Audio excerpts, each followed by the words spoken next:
क्या आप जानते हैं कि कुछ बच्चे खेल के मैदान में ऐसे रास्ते बनाते हैं जो देखने में डरावने लगते हैं?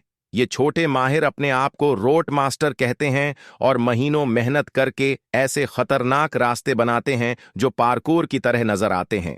ये बच्चे मुख्तलिफ खेल के सामान को मिलाकर ऐसे मुश्किल रास्ते बनाते हैं कि देखने वाले का दिल दहल जाए। वो अपने रास्तों को मुश्किल के दर्जे देते हैं, जैसे आसान से इंतहाई खतरनाक। जब मौसम बदलता है तो ये अपने रास्तों को तब्दील कर देते हैं। कुछ रास्ते इतने मशहूर हो जाते हैं कि वो खेल के मैदान की लेजेंड बन जाते हैं। बड़े बच्चे छोटों को सिखाते हैं, लेकिन सिर्फ वही जो वाकई बहादुर हूं। ये सिर्फ खेल नहीं, बल्कि एक खफिया दुनिया है जहां हर कदम खतरे से भरा होता है।